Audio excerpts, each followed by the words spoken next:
turn it over to Dr. Scheib. All right.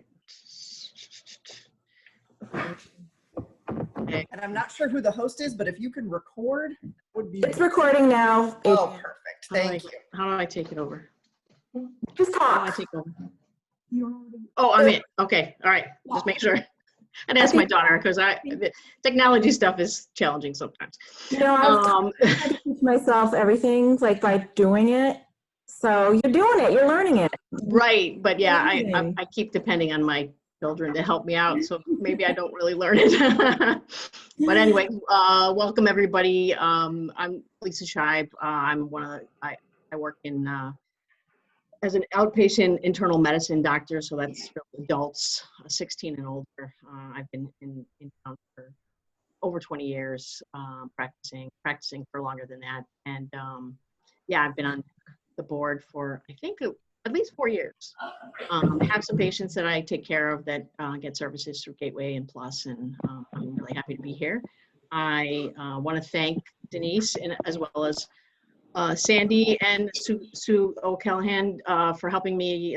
They got the slideshow and set up the Zoom, and I just appreciate all the help to be able to make the presentation. I want it to be informal. If you guys have questions, feel free to ask. I'll do my best to answer the questions. And I just want to get the word out that we all should get this vaccine. Sue O'Callahan had gotten, or maybe Sandy Pelletier got this slide presentation. I just want to give credit where credit's due. RJ Allister, sorry, who sort of put all these slides together. Dr. Scheib, Yes. Dr. Scheib, may I just quickly interrupt? Could everyone please mute yourself if possible, just so we're hearing a little feedback. But feel free to unmute yourself if you'd like to ask a question.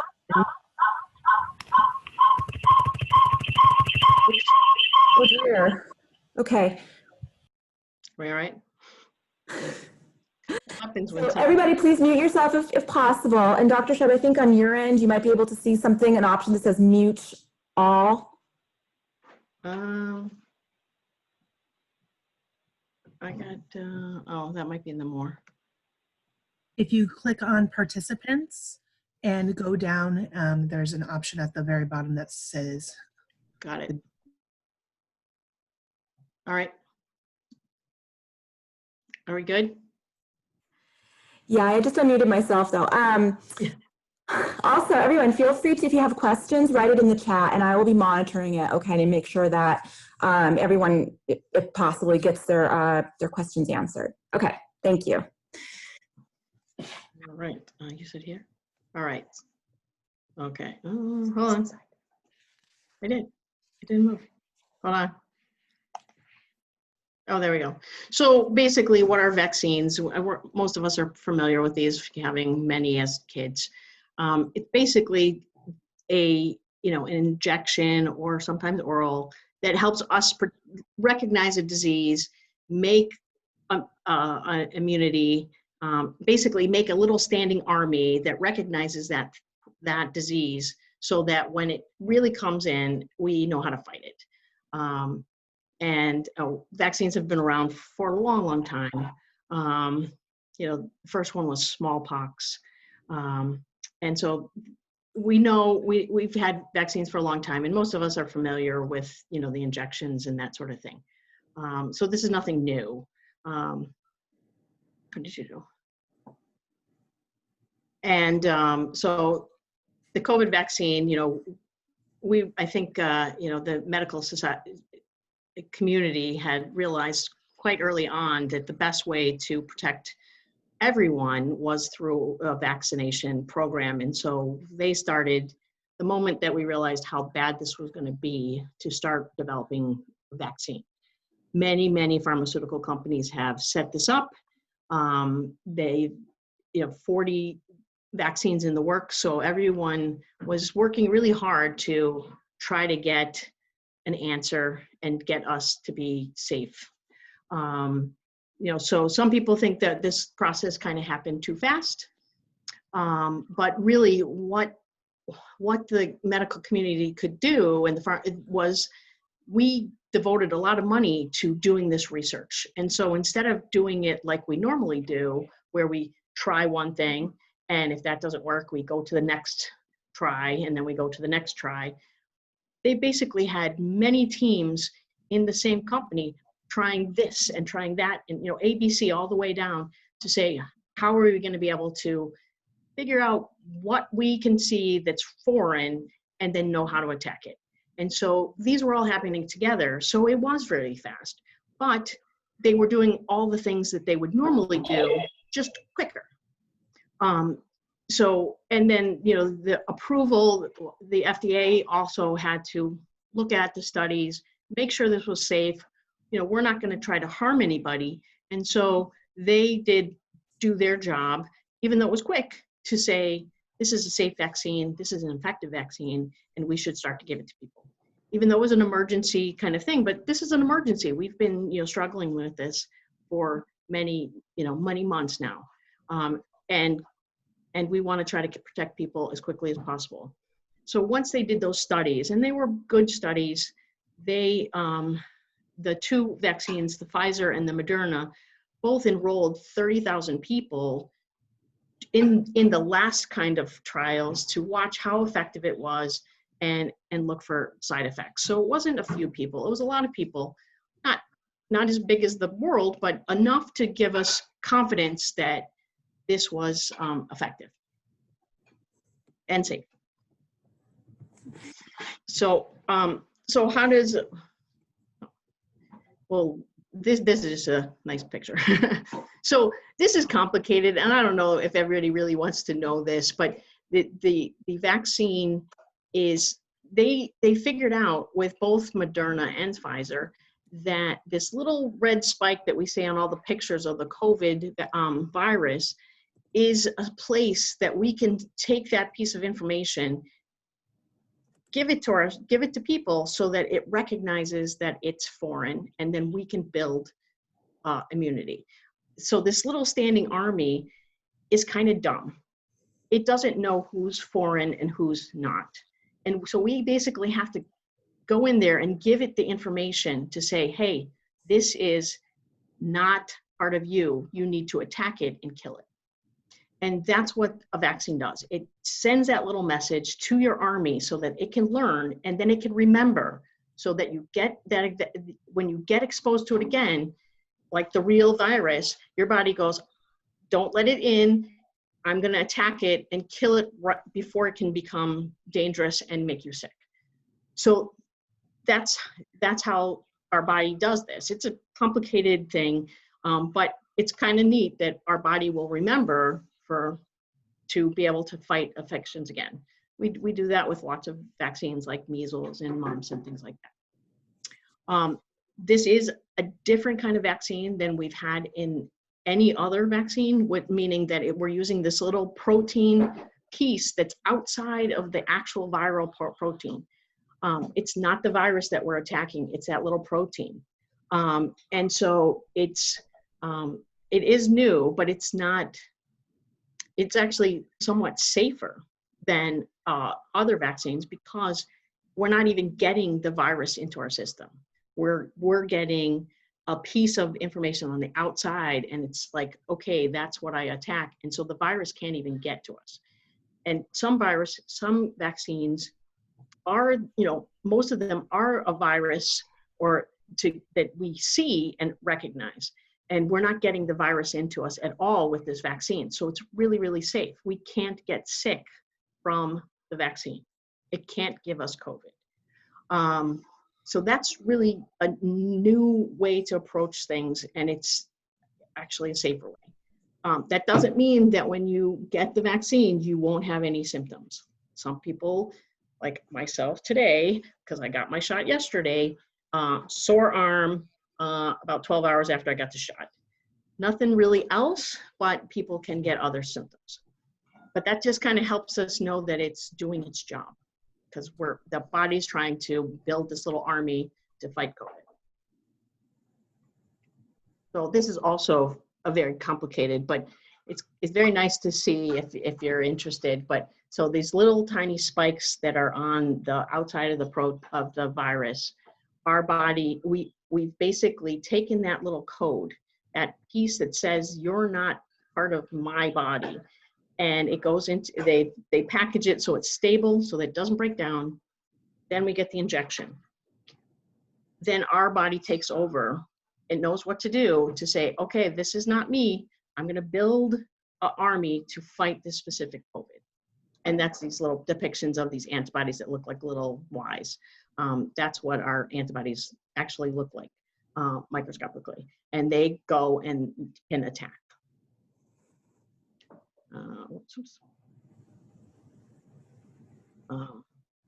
So there's 2 virus vaccines that that are available right now, and there might be other ones as things progress.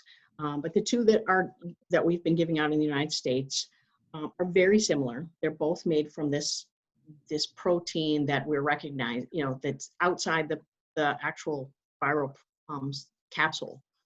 And they're very similar in terms of effectiveness as well as delivery and side effects. The Pfizer one's a little finicky. It has to be kept in the super, super cold. And then we thawed out to give it that day. If it's thawed out, we got to use it that day. It's injected into the arm, similar to other vaccines that we're used to. And it's right now, when they did those big trials, they said the effectiveness was 95%. Way better than I even expected. The FDA was they said that they would approve vaccines if they were even 50% effective. So much better than I expected. And this is really going to change how we can take care of COVID, because it's really going to work. So that's Pfizer. Moderna is really similar too. The other Pfizer is 1, and then you get 1 to 3 weeks later shot. So you need both shots. You need full strength both shots. I know I heard some information saying they're going to try to water it down or give you half dose so that more people can get it. But we have to give it the right way to be effective, and we have to get both shots to be effective. And so the medical field is not going to split the doses. That's just not going to help us. We want to do it the right way. Moderna, it's 4 weeks apart, both the same kind of thing, but this one doesn't have to be stored so carefully. It can be frozen or can be in the fridge for quite a long time. So here's just a picture of the COVID virus with these little purple guys. Those are the antibodies that we make to go attack the virus so that it can't make us sick.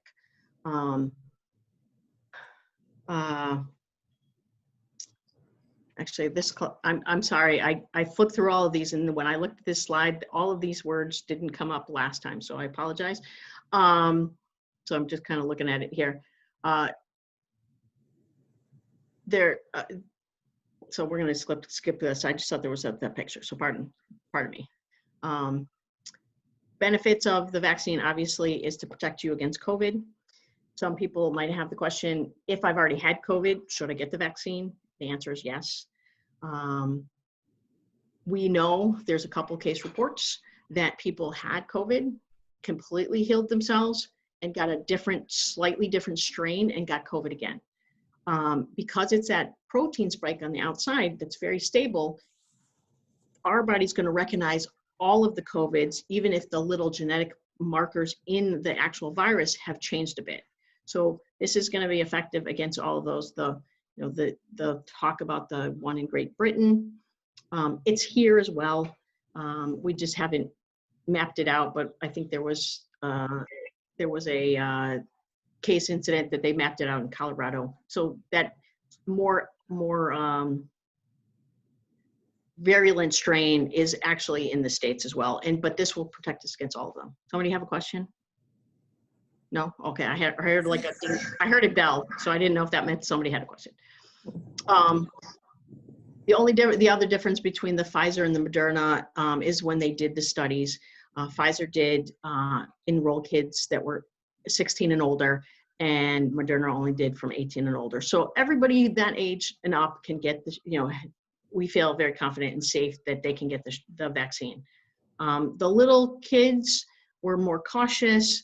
You know, as we roll out adults, we are going to continue to watch for other side effects and safety, and then they will start to enroll children in vaccine trials as well.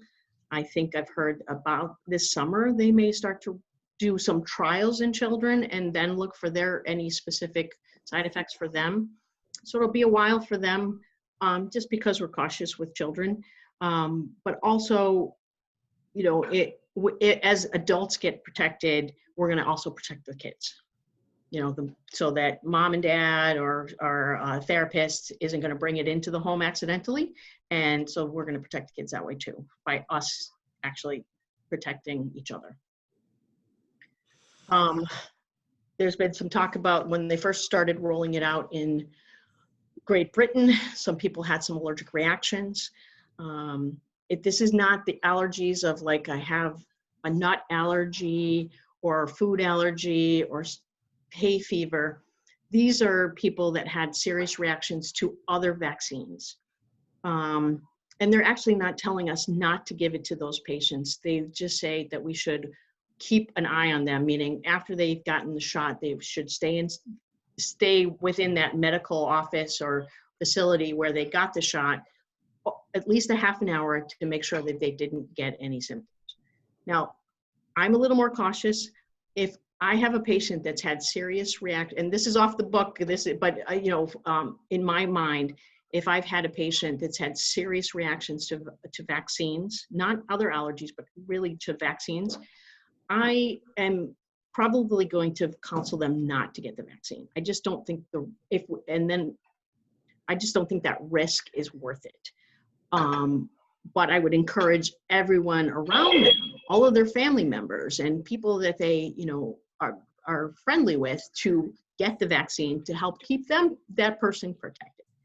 I just don't want to harm somebody. And so even though they're saying it's okay for those people with allergies to just watch them and have you know, response like epinephrine on hand if we need to, that makes me nervous. Everyone else should get this vaccine.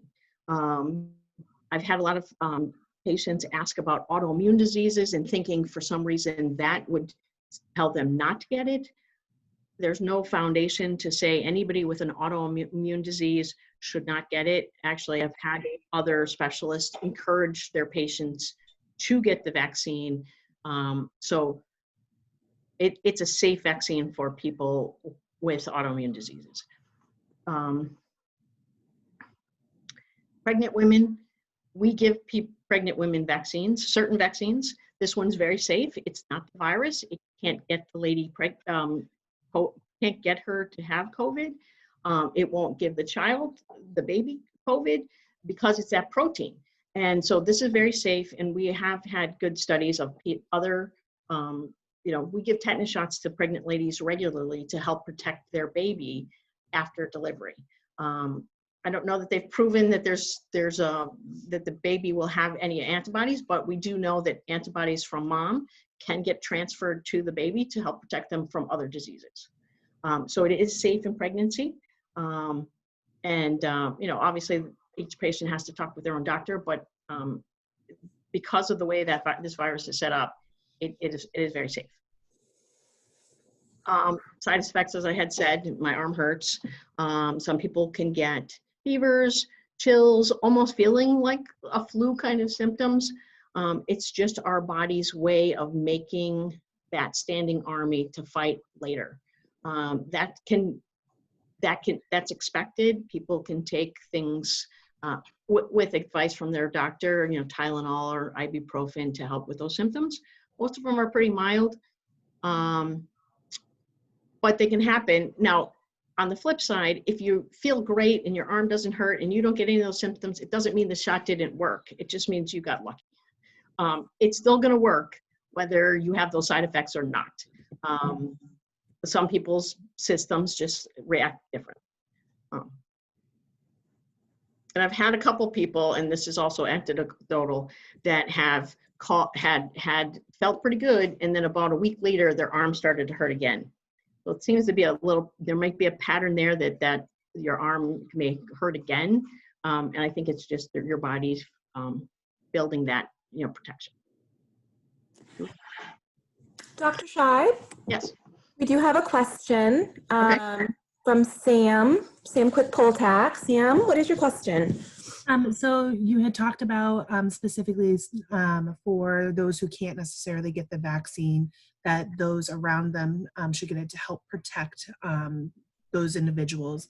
So does that mean that you can't be carrying the virus if you get the vaccine, so you can't carry it and accidentally give it to somebody else? Right. Absolutely. That's So, awesome. yeah. So when we get the vaccine, any virus that we might be exposed to, our body just attacks and kills.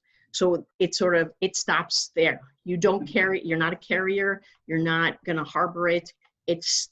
We're protected. And so we can't then, that's the problem with COVID right now. This virus is so different than other infections that we've recognized, is that some people get it, they have no idea they have it and are passing it along. They get no symptoms. There's other people, and are only through sort of testing that they say they turn out positive. Or that person that's that 5 days or so before they actually come up with symptoms, they're infectious and they're giving it to people unknowingly. When we have a cold, when we get the flu, we know it. You feel lousy. Most of us say, I'm going to stay in bed, I'm going to stay away from people, I'm going to make sure that I don't give it to anybody. And COVID is not like that. We can feel perfectly fine, have it, and pass it along. But with a vaccine, we're not going to get it. We can't pass it along because it's not going to stay with us. So it's this is really the way to stop this from spreading. Does that make sense? Yes, the only reason I had asked was I remember during like an early Zoom when the pandemic first started, was they were talking about even if you've had it, it doesn't mean that you can't pass it on to other people if you'd already built up the immunity, and that's why I wanted to clarify. Sure, and there was that big push to check for antibodies at the beginning, and they really weren't of any value because people have had COVID twice. And so knowing that you've had antibodies or had been, other diseases, you get it once, like chickenpox, when, luckily the kids don't get those things now. But when I was a kid, you don't get chickenpox twice. Your body sees it, we get infected, then we've got that protection. COVID's not like that. It's sort of, maybe think of it like a strep throat, where some people get strep throat multiple times throughout their life. And some people, so some unlucky people will get COVID twice, but with a vaccine, you're not harboring it, you're not carrying it around, you're protected. And then therefore you protect everyone else around you because you're not going to be able to pass it along. So those little kids that we can't vaccinate yet, we can help protect. Awesome. So we won't be needing to like take the vaccine like annually or anything like that? That's an unknown. So the good question, because we did the vaccine trials so quickly, usually we do a vaccine and then we watch people and we keep monitoring them to see, will they get disease down the road. And because this is so important to get people protected, we haven't done that. Those trials happened just a few months before we've been able to give people the vaccine. So we're going to, the Pfizer and Moderna people are going to continue to watch those people for over 2 years to see what happens. We may need boosters. We may not. It's still unknown because we don't want to wait those 2 years for the trial to be done before we start protecting. So that we'll have to figure out as we go. When we get the shot, you have to make sure you get the same shot, which the CDC has got this whole little card set up. So if you get Pfizer, you have to get the second one, has to be the Pfizer vaccine. If you get Moderna, you have to get the Moderna, because they're very similar, but they're not the same. And so we have to make sure that we get the same one to help give us that protection that they mentioned, that almost 95% effectiveness for both of them. And they're generally the same, like, so your first shot that you get from Pfizer and you get your second shot from Pfizer, they're the same exact formula Yes. of shots? Mm-hmm. But you can't get Pfizer then Moderna. You got to get the same one. And I don't know yet if you had a reaction to the first one, will it be worse the second one? I haven't heard anything. I think it could be just the same kind of reaction of sore arm and that sort of thing. Dr. Scheib, I have another question. Sure. Sandra, would you like to ask your question? Sure. Because I can have the virus and not develop any symptoms, should I take a test first before I take the vaccine, or that doesn't matter? I can have the vaccine anytime? Doesn't matter. People that have had it early on, or it doesn't matter whether we've had COVID or not, you still should get the vaccine. Like I said, so there are a few people that have had COVID twice. And so we want to protect everyone. And the best way is to get everyone vaccinated, whether they have had it, whether they've tested positive for antibodies. They don't, the antibodies after an infection aren't hanging around very long. And so we want to, it doesn't matter, just get it. Okay. And it's not 100%, right? It's like 95, 97% that I will be.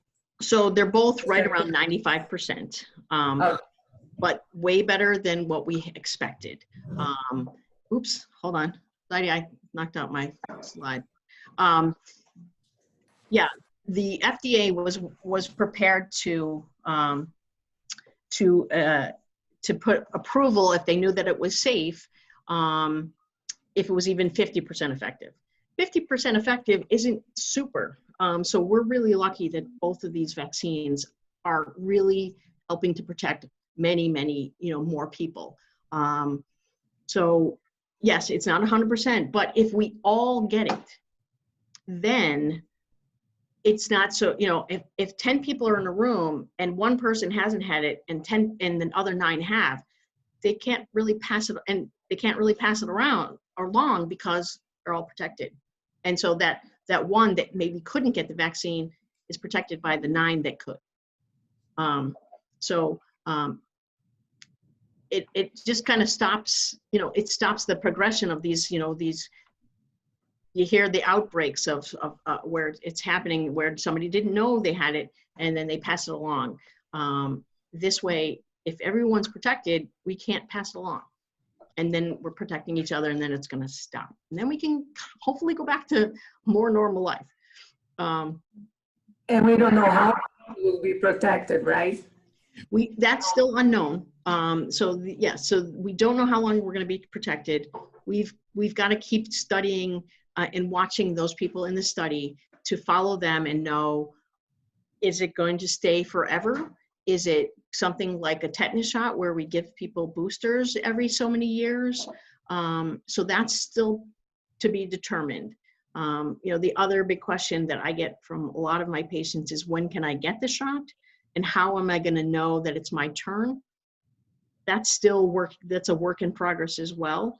The state has to get the vaccine, then distribute it amongst the areas, and South Nashua, the southern part of the state, they distribute the vaccine.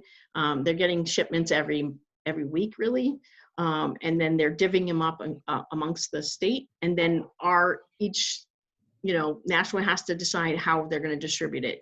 They're following those guidelines of the 1A, which is hospital people, frontline workers, and then there's that sort of 1A, 1B, then as we go through that list of trying to catch the most vulnerable people first, and then working our way down to the young people that are not, even if they got COVID, wouldn't get particularly sick, hopefully. So we're going to work through that list as we can, but they're still trying to figure out exactly how we're going to do that, how we're going to sort of mass vaccinate people, because they want to get this out as quickly as possible. But that's still unknown, because we don't we've never done this before. We've never had to do a mass vaccination program like this. So they're working on it. And I think the state and each local, Department of Health and stuff has plans. They're working on it to make sure that we can be as efficient as possible. We're trying to be collaborative. For instance, St. Joseph had like 6 extra vaccine the other day. They sent a message to Southern New Hampshire and said, does anybody want the vaccine? They didn't want to waste any of it. So all those vaccines got taken up. Everybody, none of them were wasted, because it's, we want to use every source possible to stop this disease. Yes, make sure we have the second dose for everyone that took the first dose too. Yep. Matter, yeah. Thank you so much, doctor. You're welcome. Any other questions? Yes, I have a question from Jessica. She says, what constitutes a major reaction to other vaccines? So that's like an allergic reaction where you can't breathe, you feel short of breath, that immediate sort of anaphylactic reaction that throat tightens, you can't breathe. That's one. I've also had one. I have some patients that have, when they've had a vaccine, these are pretty rare instances, had vaccines and it messes up it causes them to attack their own red blood cells. It's very unusual and very rare. But I have 2 people in my practice that I probably would say, you should not get this vaccine for those reasons. Everyone else in my practice, I've encouraged to get the vaccine, protect themselves. So I take care of about 1,000 people, and I really have 2 in mind that probably shouldn't get it. So most people, it's very, very safe. Great, thank you. Anyone like to unmute and just ask a question, or you can let me know in the chat and I can call on you.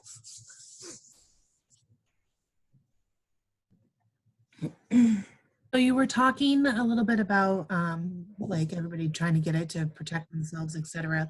So obviously we know like kiddos can't get it yet. So for those that think COVID is a conspiracy and refuse to get the vaccine, how are we going to be able to protect those little ones? Any ideas? That's a tough one. When I got my shot yesterday, they gave me this little card, and I have a feeling that that's going to be my ticket to get to different places. I'm not sure, they're saying, hey, I'm protected, I can't infect someone. And we may, say, if you choose not, it's voluntary at the hospital this year. They're not forcing anyone to get the vaccine. Unlike our flu vaccinations, we're required to get the flu vaccination every year. But if somebody chooses not to protect themselves, we may, choose to say, okay, we have to stay socially distanced from you because you're not willing to help protect everyone else.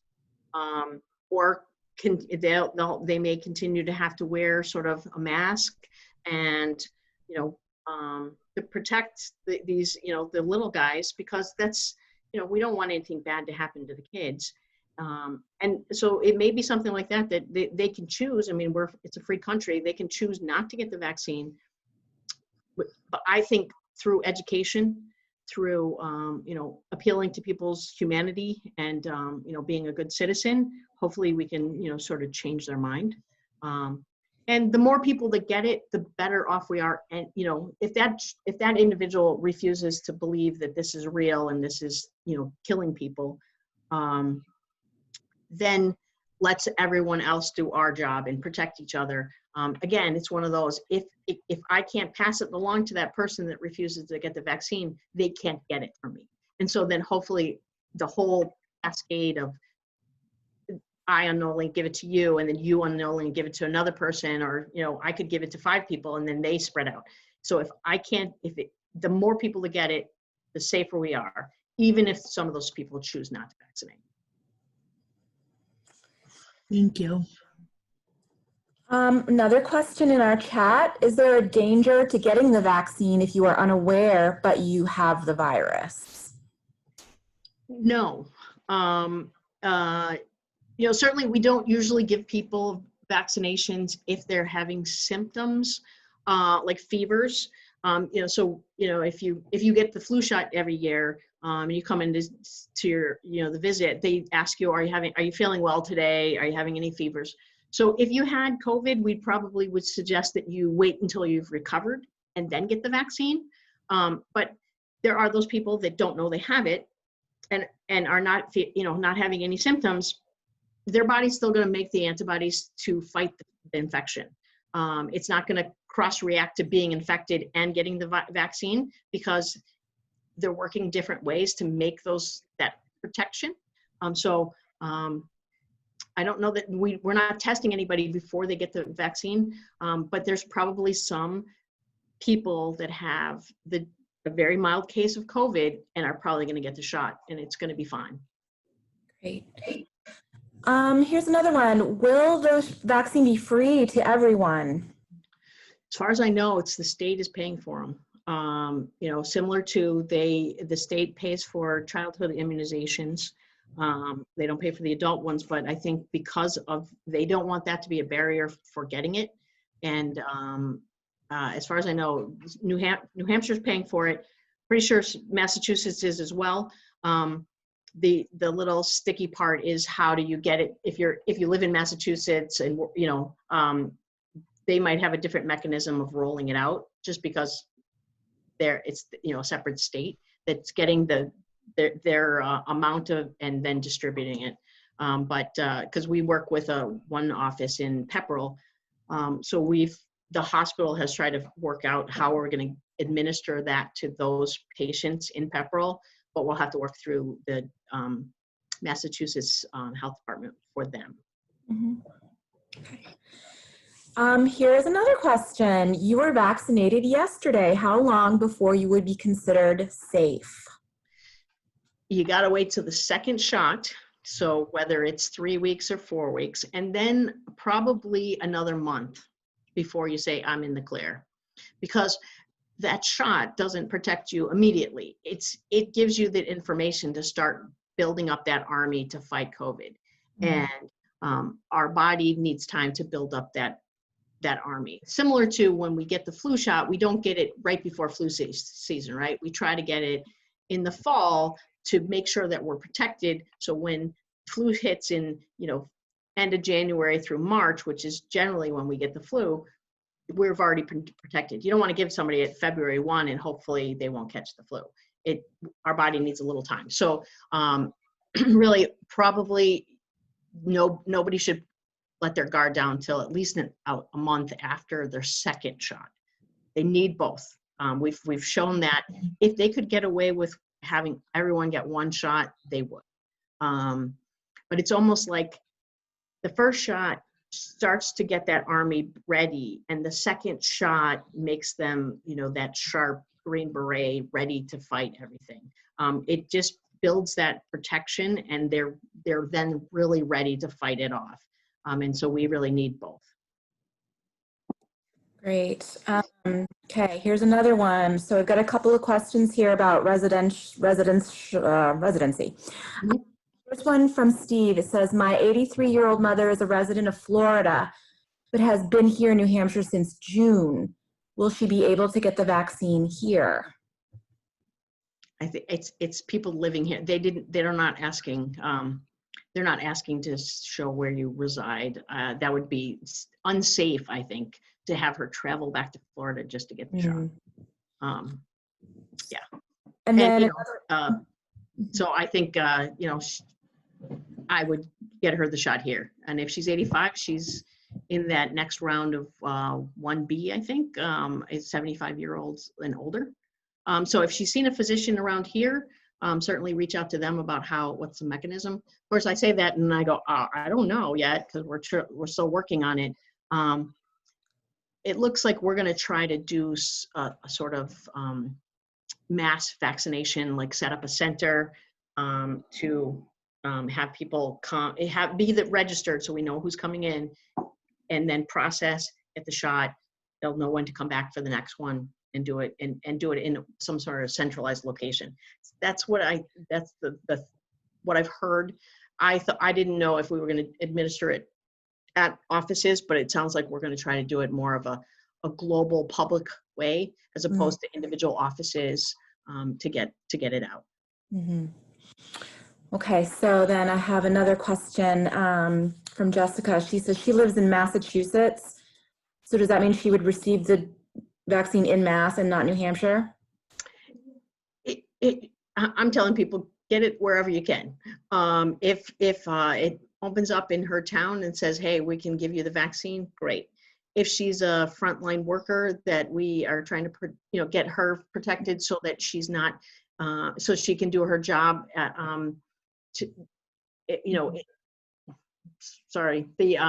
in close proximity to who she needs to work with, she may qualify as a employee of Gateways to get it here. We talked to the Department of Health, and they are sort of potentially setting up these like areas of, okay, we're going to come in and get your workplace done, especially for people that are giving direct services. So you might be able to get a choice of either. Okay, great. And can I just pipe in? Thanks, Lisa. This is great. Totally great. It's Enzi. Yeah. Jessica, I would also say it wouldn't hurt, if you're going to register in Mass and also register, if you find out that, for instance, there's an open fixed site in Nashua, to also register there too, because I think, as Lisa said, we don't really know which way. So, you don't want to miss the bus. So I would say to register at your home site also, kind of thing. Fortunately, you're not one of the people who are, like the front line, who are on that high risk list of having contact with individuals. That, we would say, okay, let's figure out right now what list to put you on. But I would say, yeah, to certainly register at your home site. Great. Anybody else have something they'd like to ask or like to have me ask for them? If anyone has other questions that come up after this is over, you feel free to reach out to me. Excuse me. And I will relay the question to Dr. Scheib and get an answer for you as well. Yeah, absolutely. My main goal is to make people feel comfortable with the vaccine and get it. And that's really the only way to get this whole mess to go away, is to protect each other. And I feel very confident in this vaccine. It's gonna help get us back to more normal. Well, that'll be nice. Imagine right now what that will be like. Right. Hi, Kristen. Hi, how you guys doing? Good. I appreciate this information. I do have one question. I'm not sure that this is for Dr. Scheib, or it's a more internal question around if we're going to develop talking points from this presentation so that people have that readily accessible to them when they're talking to, clients, staff, etc., who have questions around this. So it's just something that I'd like to see come from this. Thank you, Kristen. It's a good question. I don't know, Adrian, are you on the line? Oh yeah, I see you here. I'll let Adrian, because she's our communication wizard, answer that. Can you repeat the question? If they wanted to know if there's going to be any sort of talking points so that they can talk to others about the vaccine if they have questions. Yes, absolutely. And we will make this this PowerPoint presentation and a recording of today's session available to all as well.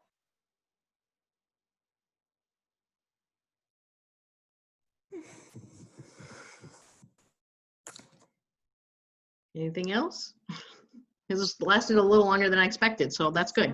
Oh, it's good. Making sure people get their, I want any doubts or worries to be raised so that we can address them.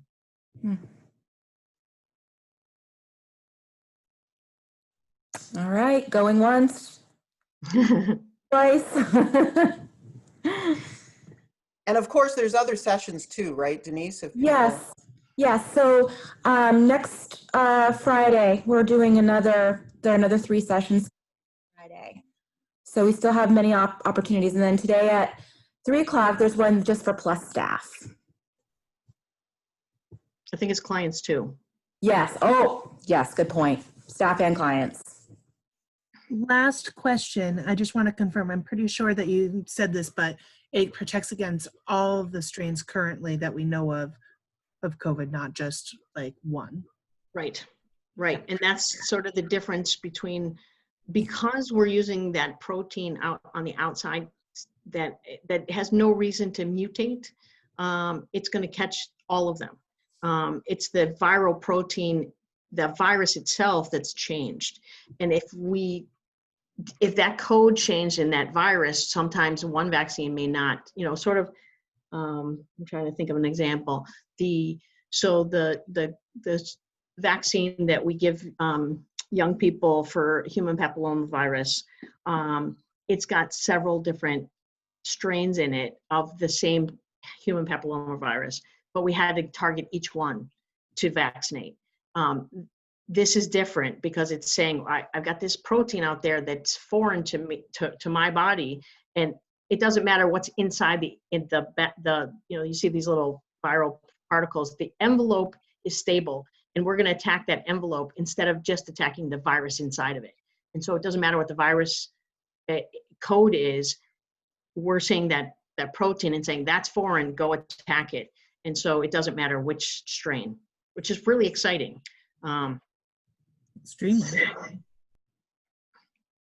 And that's a new technology with the mRNA vaccines. It's a new way to present something foreign to us, and it's safer because they're not even other vaccines. It's the virus that's either killed or the virus that's damaged in a way that we can't get ill from it. But this isn't giving us the virus at all. So we can't possibly get sick from this because we aren't even seeing the virus. It's not getting injected into us. So it's very different, and it's actually really cool because it's protecting us in a really nice way. Great. Anything else? Well, thank you so much. You're welcome. It was Thank you, nice to Sam. talk with you. Good questions. Thank you so much, Dr. Scheib. Appreciate it. Thanks, everyone. Yeah, and everybody, feel free to reach out to me. Any questions you might have, let me know, okay? So, all right, I will see you, Dr. Scheib. All right. Take care, everyone. Stay Thank safe. you. Thank you.